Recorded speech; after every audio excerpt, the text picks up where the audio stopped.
It is time to speak the man with the weather plan, Pat Pagano. Good morning, Pat. And good morning to you, Marshall. Good morning, everyone. Well, if you had a chisel, the last thing that I would suggest, last thing, is to chisel this forecast in stone because it really could change dramatically as we continue through the weekend. So I know there's a lot of plans, but what can I tell you, folks? Weather is up in the air, and this time, truly, it's up in the air. Well, when you say dramatically, you just mean whether we're going to have rain or not, right? No. Oh, Why do you assume that, I don't Mr. know. Miles? This is December 7th. I know, but it doesn't look like December 7th. Yeah, but that is true. And it doesn't feel like December 7th. Low 50s today, that's ridiculous. Because at this time of the year, the normal high is 44. We'll have showers. The rain ends early tonight, mid 40s. Still ridiculous because the overnight low should be 27. So, 20 degrees above where we should be. Crazy. Yep. Partly cloudy Thursday, mid 50s. Some sun on Friday, 40 to 45. I think clouds and breezy weather Saturday with a high 40, maybe low 40s. So I think we're okay Saturday. We have to watch Sunday because a low pressure system will move to Lake Erie. And then that low will redevelop off New Jersey. Uh-oh. That's where, when they do these handoff things, we have to be careful. So at this point right now, I am going to go for a chance of snow on Sunday. Oh, But that remains to be seen. So a chance of snow on Sunday. well, that cropped up on the screen rather quick. See what I mean? Well, you can never, ever be so sure, right? Never. Damn New Jersey coast and Delmarva Peninsula. Yeah. Yeah. Perfect form. And see, we get nothing. Yeah, but if they If they move, move off New Jersey and move to Cape Cod, we get a lot. yeah, I was going to say you can even if you bypasses a little bit of Jersey and just moves to Cape Cod, we'll still get stuff. Yeah, people don't realize how how it's nail biting these situations. But there's only one way to look at this, and that is the way I've been looking at things lately. There's nothing we could do about it. All we could do is try our best to predict it. But you know as well as I do, whatever we predict, it's going to do what it wants to do, no matter what. Well, So, the whole idea about weather forecasting and I'm not going to say predicting. I'm not going to call it predicting. I'm going to say when a weather forecaster, in my opinion, like you, takes a look at the maps, he presents a scenario. right, That's a scenario that either is going to happen or not. But you're presenting a scenario, and what people, when they get presented that scenario, should do is prepare for it. And if that scenario doesn't happen, well, be then at least happy. you're prepared for it. Right. You Don't know, worry, be happy. I hate the word prediction because it's not a it's not like a football prediction. It's based on Mother Nature. It's based on things that happen moment to moment, not and a little bit about things in the past. So it's situational. It's not like when you say predicting, it's almost like you're trying to predict a football game. You can't. It's not like that at all. Right. You're absolutely right. And I'm looking at the latest America model, the GFS, and this goes all the way out to 384 hours, and that's 14 days, and that takes us to Friday, December 23rd, the Christmas weekend. And I'm looking at this because that's as far as it goes, and it's got one storm exiting New England. And in the northern half of New England, it has a potpourri of precip, and that's exiting. Then there's a break. And then they show another storm down in the lower Mississippi Valley. So now, if I look at the jet stream for the same time period, The storm in the lower Mississippi Valley would have to work up to, let's say on Friday would have to work up to Kentucky. And then from Kentucky, does it work up to Syracuse? Or does it turn and move off the coast? Because that would endanger the Christmas weekend. No matter what. I mean, if it moved up to Syracuse, we're getting rain. And I say endanger it because, people travel. People go to midnight mass. They go to church services, People travel Christmas Eve, Christmas Day like Pat.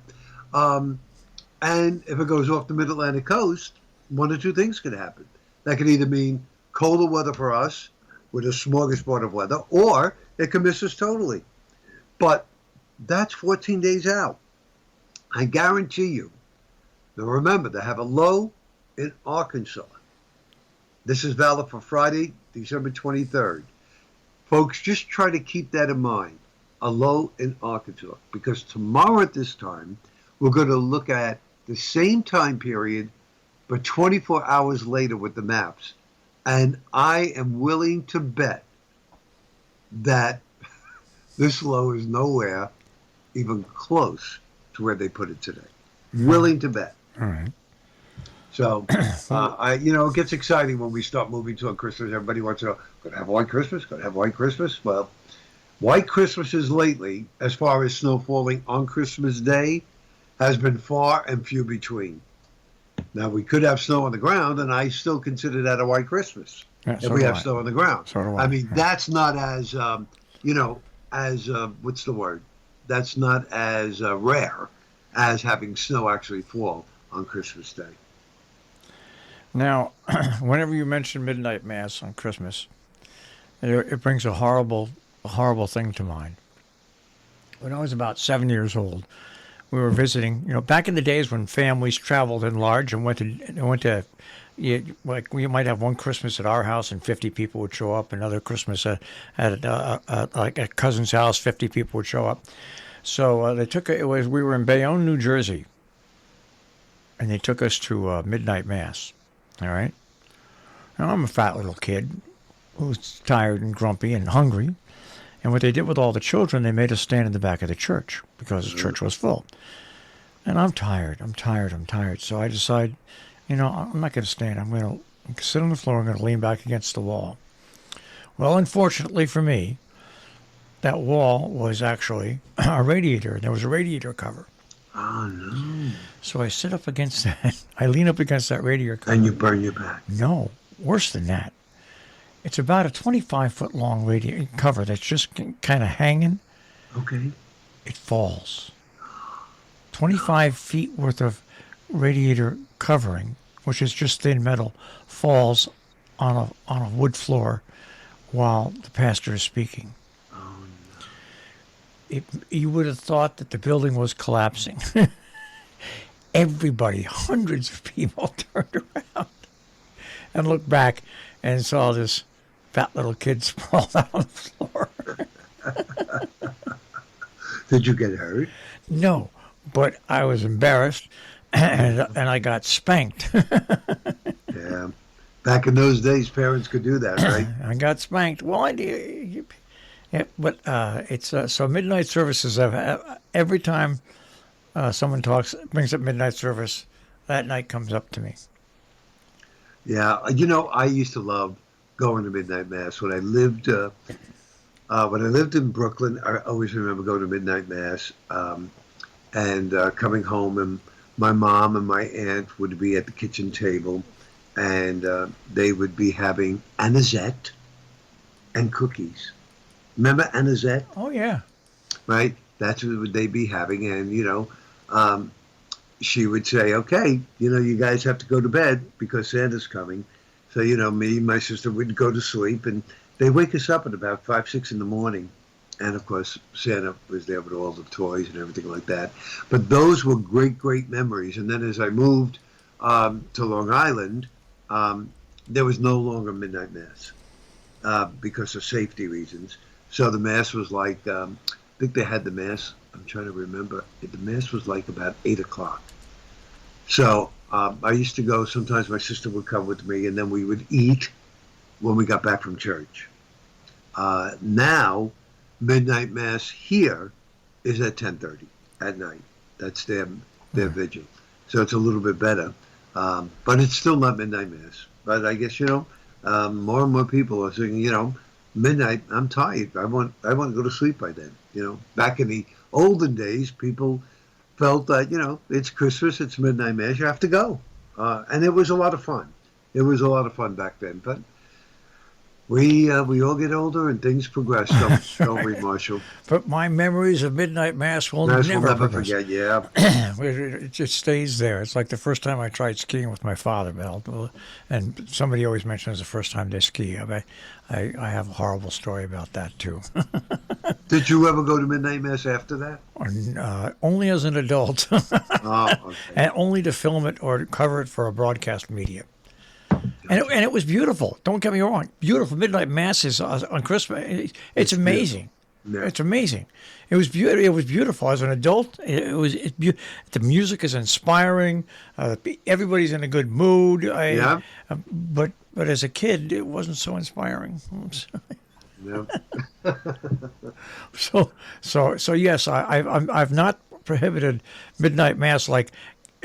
When I was a childhood and I had my first skiing experience, I'd never skied again, and I will never ever ski. So, Okay. Yeah. That makes two of us. So. all right, let's All right, check the folks, forecast again. Yeah, again, so you have the showers today. They end tonight. Partly cloudy. Thursday and Friday. 50s Thursday, 40s Friday. Clouds Saturday, and then a chance of some snow on Sunday. All right, Pat. I guess that's our look at the forecast, right? That it is for now, and I'll see you bright and early in the morning. All right, Pat. Take care. Bye, Marshall. Pat Pagano this morning in the Weather Center with a check on our tri-state forecast.